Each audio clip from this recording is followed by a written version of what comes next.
நீதி கிடைக்குமான்னு கேட்டவர் நீதி கிடைக்க இருக்க வேண்டிய இடத்துல, துணை இருக்க வேண்டிய இடத்துல இப்போ அதற்கு அவங்க துணை இருக்கல அப்படிங்கிறது தான் என்னோட குற்றச்சாட்டு.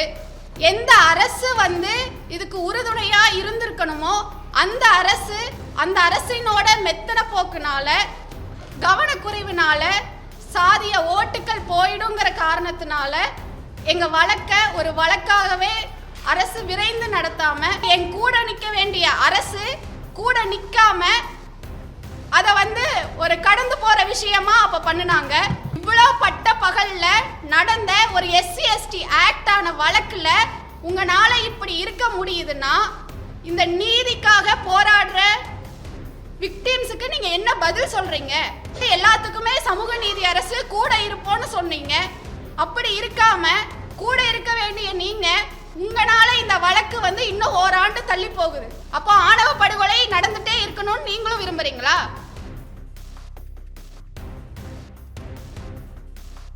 அனைவருக்கும் வணக்கம். 2013 அப்போ நானும் சங்கரும் உடுமலைப்பேட்டையில் ரோட்டில் நடந்து போகும்போது பட்ட பகலில் நிறைய பேர் இருக்கிற இடத்துல எங்களை என்னோட பெற்றோர்கள் கூலிப்பட வச்சு ஆணவ படுகொலை செஞ்சாங்க. அதில் சங்கர் உயிரோடு இல்லை. அதிலிருந்து மீண்டு சங்கருக்கான நீதிக்காக, ஆணவ படுகொலைக்கு தனி சட்டம் வேணுன்றதுக்காக நான் தொடர்ந்து போராடிட்டுருக்கேன். அப்படி இருக்கும்போது எங்களோட சம்பவம் நடந்தப்போ கலைஞர் அவர்கள் தந்தை சின்னசாமி அவர் நிலைக்கோட்டை நீதிமன்றத்தில் சரணடைந்தது செய்தி வந்துள்ளது.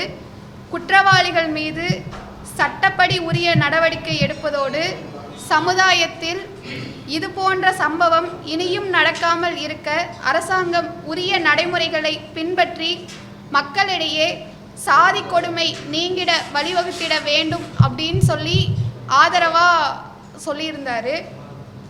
அதை தொடர்ந்து 2017 திருப்பூர் கோர்ட்டில் அன்னலட்சுமியும் பாண்டித்துரையும் விடுவிக்கப்பட்டாங்க. அதற்கு பிறகு 2020 ஹைகோர்ட்டில் முதல் குற்றவாளி A1 குற்றவாளி சின்னசாமி அவர் விடுதலை செய்யப்பட்டார். அந்த இன்சிடென்ட் நடந்த இடத்துல இருந்த அவங்களுக்கு மட்டும் தண்டனை உறுதி செய்யப்பட்டது. அப்போ இப்போ முதலமைச்சராக இருக்கும் ஸ்டாலின் அவர்கள் அப்போ எதிர்க்கட்சி தலைவராக இருந்தார். அப்போ ஆதரவாக உடுமலைப்பேட்டை சங்கர் சாதி ஆணவ படுகொலை வழக்கில் சாட்சியங்களை நிரூபிப்பதில் அரசு தரப்பு தவறிவிட்டது. சாதி ஆணவத்தால் படுகொலை செய்யப்பட்ட இளைஞர் உடுமலை சங்கர் படுகொலை வழக்கில் உயர்நீதிமன்றத்தில் மேல்முறையீட்டில் விடுதலையும் தண்டனை குறைப்புமே தீர்ப்பாக வந்துள்ளது. அரசு தரப்பில் உரிய ஆவணங்களை, ஆதாரங்களை, சாட்சியங்களை முன்வைத்திருக்க வேண்டிய காவல்துறை தன் கடமையில் இருந்து தவறியிருப்பது வெளிப்படையாக தெரிகிறது என்று ஆணித்தரமாக என்னோட சார்பாக அப்போ பேசினாரு. மேல்முறையீடு செய்வதா செய்தி வெளிவந்தப்பையும் காவல்துறை அப்போதாவது தன் கடமையை செய்யுமா? இளைஞர் சங்கர் பட்டப்பகலில் கொலை செய்யப்பட்டிருப்பது CCTV காட்சியாக பதிவாகியுள்ள நிலையில் அவரை கொன்றவர்கள் யார் என்பதை சட்டத்தின் முன் உரிய சாட்சியத்துடன் நிரூபிப்பது இளம்பெண் கௌசல்யாவுக்கு உரிய நீதி கிடைக்க செய்திடுமா என்று குரல் எழுப்பினார். அப்ப நீதி கிடைக்குமான்னு கேட்டவர் நீதி கிடைக்க இருக்க வேண்டிய இடத்துல, துணை இருக்க வேண்டிய இடத்துல இப்போ அதற்கு அவங்க துணை இருக்கல அப்படிங்கிறது தான் என்னோட குற்றச்சாட்டு. ஏன் அப்படி சொல்றேன் அப்படின்னா, CCTVயில் குற்றவாளிகள் யாரா இருக்காங்களோ அவங்க மட்டும்தான் தண்டனை பெற்றிருக்காங்க. அதை எதிர்த்து தான் உச்சநீதிமன்றத்தில் மேல்முறையீடு செஞ்சோம். 2020 செப்டம்பர் 7 மேல்முறையீடுக்காக அட்மிட் செஞ்சாங்க. அதற்கு பிறகு அன்றிலிருந்து இப்போ வரைக்கும் ஹியரிங் எடுத்துக்கவே இல்லை.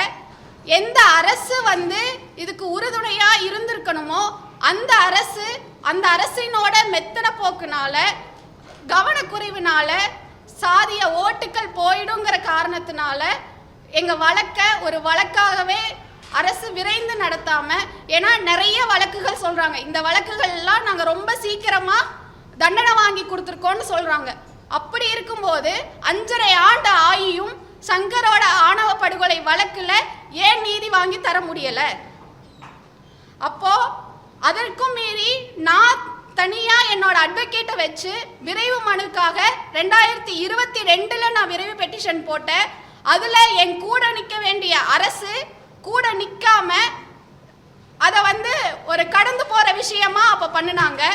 அப்பவும் இல்லாம இப்போ செப்டம்பர்ல வர வேண்டிய வழக்கையிலையும் இப்போ நவம்பர்ல வந்தது. நவம்பர்ல வரும்போது என்ன சொல்லிட்டாங்க, எங்களுக்கு 6 மாசம் டிரான்ஸ்லேஷனுக்கு டைம் வேணும்னு கேட்டாங்க. அப்போ 6 மாசம் இருந்தவங்கனால டிரான்ஸ்லேஷன் பண்ண முடியும் அப்படின்னா இந்த 5.5 ஆண்டா நீங்க ஏன் டிரான்ஸ்லேஷன் பண்ணல? அப்போ இவ்வளோ பட்ட பகல்ல நடந்த ஒரு SC ST ஆக்டான வழக்குல உங்களால இப்படி இருக்க முடியுதுன்னா இந்த நீதிக்காக போராடுற விக்டிம்ஸுக்கு நீங்க என்ன பதில் சொல்றீங்க? அரசு எல்லாத்துக்குமே சமூக நீதி அரசு கூட இருப்போம்னு சொன்னீங்க. அப்படி இருக்காம கூட இருக்க வேண்டிய நீங்க உங்களால இந்த வழக்கு இன்னும் ஓராண்டு தள்ளி போகுது. அப்போ 6 மாசத்துல உங்களால மொழிபெயர்த்திட முடியும்னா 5.5 வருஷமா ஏன் மொழிபெயர்க்க முடியல? ஏன் மொழிபெயர்க்கல? அப்போ அரசுக்கு ஆணவ படுகொலைக்கான வழக்குகள்ல நடக்கிறதுல அவங்களுக்கு எந்த நாட்டமும் இல்லை அப்படிங்கிறது தான் வெளிப்படையா தெரிய வருது. அப்போ வெளிப்படையா எங்களுக்கு இதுதான் முக்கியம்னு சொல்றீங்க அப்படின்னா அவங்க ஓட்டுக்கள் தான் வேணும், அந்த சாதியை சார்ந்த இதுதான் எங்களுக்கு வேணும் அப்படின்னு நீங்க நிக்கிறீங்கன்னா வெளிப்படையா சொல்லுங்க. அப்புறம் ஏன் சமூக நீதி அரசுன்னு சொல்றீங்க? அப்புறம் ஏன் கௌசல்யா கூட இருப்போம்னு உறுதி கொடுத்தீங்க? அப்ப உறுதி கொடுத்துட்டு இப்ப ஏன் நிக்காம இருக்கீங்க? அவங்க இது நாள் வரைக்கும் அரசு தரப்புல ஒரு விரைவு மனு கூட போடல. இந்த வழக்கை எடுத்து நடத்துங்கன்னு சொல்லி அரசு தானே செய்யணும். ஆனா நான் அங்க நின்று போட்டுட்டு இருக்கேன். ஏன் வழக்கறிஞர்களை வச்சு அவங்க தொடர்ந்து விரைவு மனு போட்டுட்டு இருக்காங்க. அந்த விரைவு மனுகள் எல்லாத்தையுமே இவங்க தடுத்து தான் நிறுத்திட்டு இருக்காங்க. ஒவ்வொரு முறையும் விரைவு மனு போடும் போதும் இது பண்ணும் போதும் இவங்க எங்களுக்கு டிரான்ஸ்லேஷனுக்கு டைம் வேணும், எங்களுக்கு அதுக்கு டைம் வேணும், இதுக்கு டைம் வேணும்னு இது பண்றாங்களே தவிர வேற எதுவுமே அவங்க இது பண்றதில்லை. விரைவு மனு போட வைக்கிறதுக்காக அவ்வளவு கூட்டங்கள் சங்கர் சமூக நீதி அறக்கட்டளை பேர்ல ஒவ்வொரு கூட்டங்களா நாங்க நடத்தியிருக்கோம். அது மட்டும் இல்லாம எவிடன்ஸ் அமைப்பு ஒரு 28 கூட்டங்களுக்கு மேல மக்கள் கிட்ட நடத்தியிருக்கோம். அதற்கான விழிப்புணர்வு நிகழ்ச்சி நடத்தியிருக்கோம். முதல்வர் ஸ்டாலினுக்கு கடிதம் எழுதியிருக்கேன். கடிதம் எழுதினதை மக்கள் கிட்ட பரப்புரை செஞ்சிருக்கேன். இப்ப வரைக்கும் ஆணவ படுகொலைக்கு தனி சட்டம் வேணும்னு போராடிட்டு இருக்கோம். ஒவ்வொரு நாளும் 2 to 3 ஒவ்வொரு மாசமும் நடக்குது. அதற்கு ஒரு தனி குழு அமைச்சேன்னு சொன்னாங்க. அந்த குழு இப்ப 2 மாதம் ஆச்சு. என்ன செய்யுது அந்த குழு? எந்த பாதிக்கப்பட்டவங்க கிட்ட பேசுச்சு? எந்த விக்டிம் கிட்ட பேசுச்சு? எந்த கணக்கை எடுத்திருக்கீங்க? அதுக்கு என்ன செயல்பட்டு இருக்கீங்க? அது மக்களுக்கு தெரிவிக்கணும் தானே. அதை ஏன் செய்யல?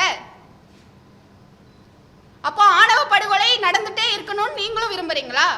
இதுதான் நான் சொல்ல வேண்டியது. மேற்கொண்டும் இனியாவது விரைந்து தமிழக அரசு இந்த வழக்கை நடத்தணும்.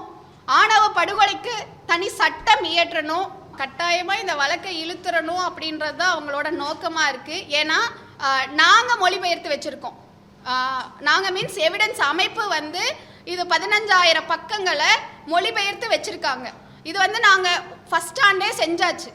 ஆனால் இன்னும் அரசு அரசோட மெத்தன போக்குனால மட்டுமே இதனால் வரைக்கும் மொழிபெயர்க்க முடியல. ஏன்னா இப்போ 6 மாதம் கேட்குறவங்க அப்போ அந்த 6 மாதத்தை எடுத்துருக்கலாம்.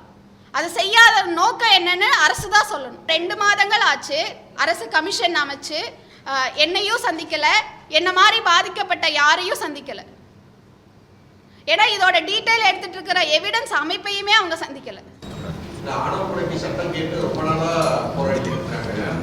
இப்போ ஒரு கமிஷன் அமைக்கப்பட்டிருக்கிறது ஒரு சின்ன நம்பிக்கையா பாக்குறேன். கமிஷன் அமைக்கப்பட்டதை முதலாளா வரவேற்றோம். அதில் ஒரு நம்பிக்கை இருந்தது. ஆனால் அந்த கமிஷன் எப்படி செயல்படுதுன்னு இருக்கணும் இல்லையா?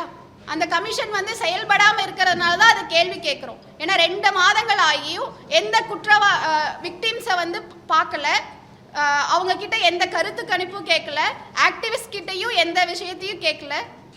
அதுதானே அதோட நோக்கமாக இருக்கணும். அது எதையுமே அந்த குழு செய்யலை. ஏன்னா தமிழ்நாட்டிலேயே ஆணவ படுகொலைன்னு பெருசாக பேசப்பட்ட வழக்குங்கிறது எங்களோட வழக்கு தான். எங்களோட வழக்குக்கு அப்புறம் தான் ஆணவ படுகொலை அப்படிங்கிற ஒரு வார்த்தையே பெரிய பேசு பொருளாச்சு. அதுவும் இல்லாமல் தூக்கு தண்டனை கொடுத்த வழக்கும் எங்களோட வழக்கு தான். அப்படிப்பட்ட வழக்கில் அரசு வந்து இப்படி மெத்தனை போக்கா இருக்கிறதுக்கு ஒரே காரணம் அந்த சாதிய ஓட்டு வந்து மனசில் வச்சுக்கிறது தான். ஏன்னா அவங்க அப்படி நினச்சிக்கிறாங்க. ஆனால் தமிழ் சமூகத்தில் அப்படி இல்லை. அப்படி ஒரு போலி பிம்பத்தை அவங்க உருவாக்கிக்கிறாங்க. அதற்கு வந்து இந்த வழக்கையும் அவங்க பயன்படுத்திக்கிறாங்க. கிடைக்காது அப்படின்னு அவங்களே நினச்சிக்கிறாங்க. ஆனால் அது உண்மை கிடையாது. ஆளுநர் ரவி வழக்குகள்ல எல்லாம் அவங்க ரொம்ப விரைவாக போட்டு எல்லாத்தையும் அவங்க வாங்கிட்டாங்க.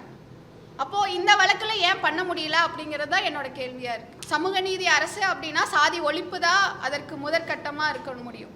அப்படி இருக்கிற பட்சத்தில் சாதி ஒழிப்புக்கு எது துணை இருக்குது? இந்த மாதிரியான சாதி மறுப்பு திருமணங்கள் தான்.